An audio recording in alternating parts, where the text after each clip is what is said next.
வணக்கம் விருச்சிக ராசி நண்பர்களே. விருச்சிக ராசிக்காரர்களை பொறுத்தவரை இந்த தை மாத கிரக நிலைகள் எந்த மாதிரியான பலன்களை கொடுக்க போகுது அப்படிங்கிறத தான் இந்த வீடியோ பதிவு மூலம் நாம் இப்போ பார்க்க போகிறோம். விருச்சிக ராசிக்காரர்களுக்கு புதன் பகவான் 11ஆம் அதிபதியாகி 3வது இடத்தில் சஞ்சரித்துக் கொண்டிருக்கின்றார். புதன் பகவான் 11ஆம் அதிபதியாகி 3வது இடத்தில் சஞ்சரிப்பது இளைய சகோதர சகோதரர்கள் மூலம் நமக்கு ஆதாயங்கள் வருவதற்கான வாய்ப்புகள் காணப்படுகின்றன. அதே புதன் பகவான் அஷ்டமாதிபதியாக 3வது இடத்தில் இருப்பதும் உங்களுக்கு சிறப்பான பலனை தேடித்தரும். எதிரிகள் அனைவருமே விலகி போவதற்கான வாய்ப்புகள் காணப்படும். இதுவரை எதிரிகளால் இருந்து வந்த தொல்லைகள் எல்லாமே நீங்குவதற்கான வாய்ப்புகளையும் இந்த புதன் பகவான் உங்களுக்கு உருவாக்கி தருவார். இதுவரை ஏதேனும் மன கஷ்டங்கள் உங்களுக்கு உருவாக்கி இருந்தால் அந்த மன கஷ்டங்களும் மனக்கவலைகளும் தீர்வதற்கான வாய்ப்புகளையும் இந்த புதன் பகவான் உருவாக்கி தருவார். எனினும் மற்றும் தந்தை வழியில் மட்டும் சில பகைமையை உருவாக்குவதற்கான வாய்ப்புகளையும் இந்த புதன் பகவான் உருவாக்கி தருவார். தை மாதம் 18ஆம் தேதி வரை தொழிலில் மட்டும் சில தடங்கல்களை உருவாவதற்கான வாய்ப்புகள் காணப்படுகின்றன. தை 18ஆம் தேதிக்கு பின்னர் தொழில் சிறப்பாக நடைபெறுவதற்கான வாய்ப்புகளையும் இந்த புதன் பகவான் உருவாக்கி தருவார். தை 18ஆம் தேதிக்கு பின்னர் புதன் பகவான் அஷ்டமாதிபதியாக 4வது இடத்தில் அமர்ந்திருப்பது சொத்து சுகங்கள் வழியில் மட்டும் ஏதேனும் சில தொல்லைகள் நீங்குவதற்கான வாய்ப்புகளையும் இந்த புதன் பகவான் உங்களுக்கு உருவாக்கி தருவார். இந்த தை மாதத்தில் சூரிய பகவான் உங்கள் ராசிக்கு 3வது இடத்தில் இருப்பது சிறப்பான பலனை தேடித்தரும். நல்ல தைரியம் தன்னம்பிக்கை வளர்வதற்கான வாய்ப்புகள் காணப்படும். எடுத்த காரியங்களில் வெற்றி பெறுவதற்கான வாய்ப்புகளும் காணப்படுகின்றன. நீங்கள் எந்தவித முயற்சிகள் எடுத்தாலும் அந்த முயற்சிகள் எல்லாமே பலிதமாவதற்கான வாய்ப்புகளையும் இந்த சூரிய பகவான் உங்களுக்கு உருவாக்கி தருவார். எனினும் சூரியன் 3வது இடத்தில் இருப்பது இளைய சகோதர சகோதரிகளிடையே சிறிது மனக்கசப்பு போவதற்கான வாய்ப்பும் சிறிது வருத்தம் போவதற்கான வாய்ப்பும் காணப்படுகின்றன. எனவே இளைய சகோதர சகோதரிகளிடம் பேசும்போது நிதானமாக பேசுவது சிறப்பை தேடித்தரும்.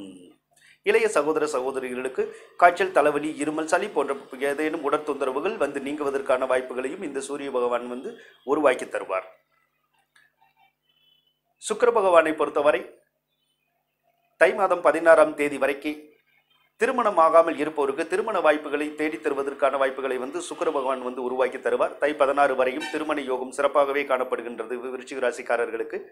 எனவே தை மாதம் 16ஆம் தேதிக்குள் திருமணமாகாமல் இருந்து அதற்கான முயற்சிகளை எடுப்போர் விரைவாக முயற்சி எடுத்தால் அதற்கான பாக்கியங்களை நீங்கள் அடைவதற்கான வாய்ப்புகள் காணப்படுகின்றன. தை 16ஆம் தேதிக்கு பின்னர் தை மாசி, பங்குனி, சித்திரை மாதங்கள் வரை திருமண யோகங்கள் இல்லை.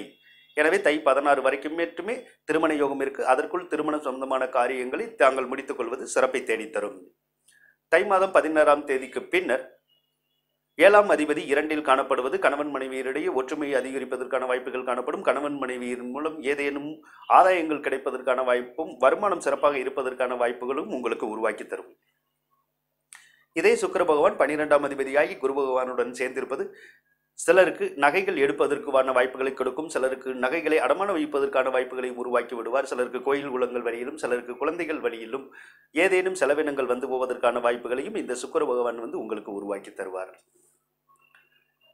செவ்வாயை பொறுத்தவரை ராசி அதிபதி மற்றும் 6ஆம் அதிபதியாகி தற்போது 5வது இடத்திலேயே காணப்படுகின்றார். 6வது அதிபதி 5வது இடத்தில் காணப்படும் போது குழந்தைகளுக்கு நோய் நொடிகள் நீங்குவதற்கான வாய்ப்புகள் காணப்படும்.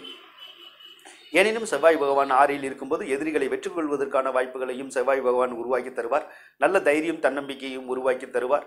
எதற்கும் அஞ்சாமல் வெற்றி நடை போடுவதற்கான வாய்ப்புகளையும் செவ்வாய் பகவான் உங்களுக்கு உருவாக்கி தருவார். நோய், கடன், பகைகள் விலகுவதற்கான வாய்ப்புகளையும் செவ்வாய் பகவான் உருவாக்கி தருவார். தை மாதம் 18ஆம் தேதிக்கு பின்னர் 6ஆம் அதிபதி 6வது இடத்தில் ஆட்சி பெறப் போகின்றார். எனவே சில விருச்சிக ராசிக்காரர்களுக்கு நோய் நொடிகள் நீங்குவதற்கான வாய்ப்புகள் காணப்படுகின்றன. சில விருச்சிக ராசிக்காரர்களுக்கு கடன் காட்சி தொந்தரவுகள் ஏற்படுவதற்கான வாய்ப்புகள் காணப்படுகின்றன. 6ஆம் அதிபதி 6இல் ஆட்சி வரும்போது அந்த நோய், கடன் தொந்தரவுகள், பகைகள் ஏற்படுவதற்கான வாய்ப்புகளும் காணப்படுகின்றன. எனினும் ராசி அதிபதியுமாகிய செவ்வாய் வலிமை வருவது உங்களுக்கு வெற்றி வாய்ப்புகளையும் தேடித்தரும். நீங்கள் எடுத்த காரியங்களில் எல்லாமே வெற்றி பெறுவதற்கான வாய்ப்புகளும் காணப்படும். தாங்களுக்கு ஏதேனும் ஒரு விதத்தில் பெயர் புகழ் சேர்வதற்கான வாய்ப்புகளும் இந்த தை மாதத்தில் காணப்படுகின்றது. விருச்சிக ராசிக்காரர்களை பொறுத்தவரை குரு பகவானும் ராசி மேல் காணப்படுவது சில மனக்குழப்பங்களை தரலாம். சில விருச்சிக ராசிக்காரர்கள் இடம் விட்டு இடம் பெறுவதற்கான வாய்ப்புகளும் காணப்படும்.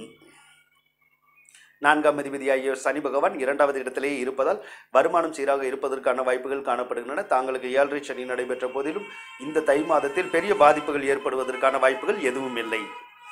எனவே விருச்சிக ராசிக்காரர்களுக்கு இந்த தை மாதத்தில் சில நல்ல பலன்கள் நடந்து ஈடேறுவதற்கான வாய்ப்புகள் காணப்படுகின்றன.